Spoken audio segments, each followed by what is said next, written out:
오버헤지는 그런 뜻이 아닙니다. 헤지가 없으면 오버헤지도 없습니다. 콜 옵션은 헤지용이 아니기 때문에 풋 옵션의 부분만 오버헤지를 따져야 됩니다. 예를 들어 이 특정 기업이 100만 불밖에 수출을 안 했는데 풋 옵션을 300만 불어치를 샀다면 그 오버헤지 된 것은 200만 불. 그것이 오버헤지가 되는 겁니다. 만일 어떤 기업이 풋 옵션의 가격과 자기들이 입수할 달러의 이 금액을 이렇게 풋 옵션의 금액과 자기들의 이 입수할 수 있는 달러의 금액과 일치시켰다면 그런 결과로 콜 옵션의 이 금액이 그것의 2배가 됐다면 그러한 기업체는 오버헤지를 하지 않은 겁니다. 그럼 오버헤지라는 용어를 분명히 하기 위해서는 여기 나오는 이 특정 기업은 오버헤지를 했습니다. 요 6배 요거 때문에 오버헤지를 했습니다. 그런데 많은 일반적인 기업 즉 자기들이 입수할 달러와 풋 옵션 금액과 맞춘 사람들은 오버헤지를 한 것이 아닙니다. 여기서 분명히 해야 되고 이 어수선한 설명으로 가지고 모든 피해자들에게 같은 원칙을 적용시켜서는 안 됩니다. 오버헤지 한 거 아닙니다. 자, 그러면 오버헤지를 하는 것은 투기냐? 투기가 맞습니다. 그러면 오버헤지를 키코를 가지고 오버헤지를 했느냐 하면 투기냐? 그건 아닙니다. 키코는 투기 목적에 적합한 상품이 아닙니다. 키코는 헤지에 적합한 상품이 아닐 뿐만 아니라 투기용으로도 적합하지 않습니다. 그러면 전형적으로 오버헤지를 했을 경우에 어떠한 투기를 하고 있는지를 여기서 살펴보겠습니다. 전형적인 오버헤지는 100만 불을 가지게 될 수출업자가 300만 불의 풋 옵션을 구매할 경우, 이런 경우죠. 300만 불의 풋 옵션을 구매할 경우, 그리고 키코가 아니고 일반적인 경우입니다. 키코가 아니고 일반적인 경우. 키코와 일반적인 경우는 뭐냐면 이러한 구매를 이 기업체도 했어요. 그런데 이 기업체는 그 300만 불 풋 옵션의 대금을 지불한 것이 아니라 돈을 주는 대신 600만 불에 해당되는 콜 옵션을 은행에 넘겨주었습니다. 돈을 주는 대신. 거기서 투기가 아니게 되어버린 겁니다. 그 과정을 설명하겠습니다. 그러면 콜 옵션을 주는 대신 현찰을 지불했다. 그럴 경우 어떤 일이 생겼는지 봅시다. 이 기업체에 어떤 일이 생기냐면은 시중의 달러 가격이 행사 가격 이하로 내려가지 않을 경우 그 투기로 인한 손해는 뭐냐? 그것은 200만 불의 옵션 프리미엄에 그칩니다. 어떻게 해서 그러면 이 사람들은 무엇 때문에 이런 짓을 하느냐? 예를 들어 행사 가격이 950원인 옵션이 있는데 자기들 생각에 지금 곧 900원까지는 쉽게 내려갈 것 같다. 그러면 내가 입수하는 달러는 950원에 넘기면 되고 내 손에 달러가 없더라도 200만 불 어치의 이 옵션 프리미엄 요것을 지불하고 나면 900원까지 내려갔을 때 시중에서 그 싸게 된 그 달러를 900원에 사가 와서 은행에 950원에 넘기면 되겠지. 그러면 50원씩 남겠지. 그것이 이제 이 사람들이 기대 이익입니다. 투기할 때 기대 이익입니다. 그러니까 200만 불에서 행사 가격이 950원에 시중 가격이 900원 빼면 50원 이래가지고 1억 원 이런 이익이 생기는 겁니다. 이러한 궁심을 가지고 그보다 훨씬 작은 금액을 지불하고 이것을 기대할 수 있을 때 이 사람들은 투기를 시작합니다. 요 관계를 다른 말로 정리를 해보겠습니다. 이 전형적인 오버헤지 요 관계를 위험 정도와 이럴 확률은 작은 위험과 높은 확률입니다. 이 사람들은 앞으로 내려가서 이득을 얻을 것보다 더 작은 프리미엄을 줬을 때만 이런 계약을 하기 때문에 이런 계약이 이루어졌을 때는 통상 거기에는 자기들 생각에 위험은 작고 요 프리미엄 작고 그다음에 확률은 높고 그러니까 작으면 당연히 그러한 일이 생기지 않을 확률이 생길 확률보다 더 높습니다. 그렇기 때문에 요 차이가 생기는 거죠. 기대하고 비용하고 차이가 생기는 겁니다. 이득의 정도가 따를 확률은 이득은 크게 예상이 되고 그런 이득을 실현할 확률은 그만큼 작습니다. 이것이 전형적인 오버헤지입니다. 위험이 작습니다. 그러면 일반적인 투기와 전형적인 오버헤지는 어떤 특성상 어떤 일치점이 있느냐 보면 정확하게 일치합니다. 일반적인 투기하면 우리 머릿속에 가장 먼저 떠오르는 게 빠찡코입니다. 빠찡코에 가면 우리가 잃는 것은 포켓에 있는 돈 전부 다 이러면 집에 오죠. 그러니까 위험은 포켓에 있는 돈 전부입니다. 그리고 그것을 잃어버릴 확률은 많습니다. 잃어버릴 확률은 대부분의 사람들 우리가 빠찡코 하러 가면 탈탈 털고 옵니다. 그걸 다 알고 갑니다. 그 다음에 만일에 큰 이득이 생긴다. 잭팟이 한번 터졌다. 그건 크죠. 그거는 기대하는 이득의 정도는 큽니다. 그러나 그렇게 될 확률은 대단히 낮습니다.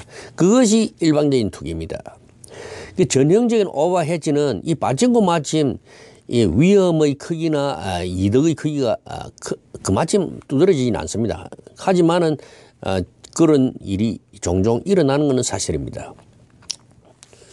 키코에서는 어떤 문제가 있냐면 수출 입자의 입장에서 볼 때는 위험은 크고 왜 위험이 크냐? 돈을 주는 대신 콜 옵션을 2배로 해서 넘겨버리기 때문에 위험이 큰 거죠. 한 번 잃으면 큰 돈을 잃는다. 그래서 위험이 큰 겁니다. 확률은 높습니다. 왜 확률이 높으냐 하면은 일단 위로 달러 시장이 위로 움직이기 시작하면 은행들이 그걸 자기들 이득을 확보하기 위하여 달러가 더 높아지는 방향으로 환거래를 할 겁니다. 안 할 수가 없어요. 그게 불법도 아닙니다. 그러면 시장 전체가 그에 따라서 위로 칩니다. 위로 보고 환투기를 합니다. 그러면 위로 올리는 힘이 왕창 커져 버립니다. 그래서 금방 한번 올라가기 시작하면 금방 이 콜 옵션에 있는 키베리어를 때려서 무너뜨려 버립니다. 그러면 콜 옵션이 살아납니다. 그래서 확률은 높습니다. 그 다음에 이득을 넣는다면 이득은 아주 작은 이득입니다. 풋 옵션의 이득이란 거는 그 구간이 아주 작게 정해지가 있잖아요. 이건 누구나 아는 일입니다. 아주 작은 일, 기대 이득은 조금밖에 안 됩니다. 그리고 그것이 이루어질 확률도 아주 낮습니다. 왜냐하면 거기에는 코베리어가 설치되어 있죠. 한번 내려가기 시작하면 코베를 때리는 건 하루아침입니다. 이틀 정도면 될 듯하고 아무리 천천히 가도 일주일이면 충분합니다. 그러니까 이 수출 입장에서 볼 때 이 키코는 지금 전형적인 일반적인 투기와 전형적인 오버헤지와 비교를 할 때 확률에서는 위험이 높고 이득을 볼 확률은 낮은데 위험의 정도는 크고 이득의 정도는 낮으니까 무슨 이런 투기가 있습니까? 투기가 없죠. 이런 투기가 있을 수 없죠. 이런 투기 아무도 안 하죠. 그리고 은행은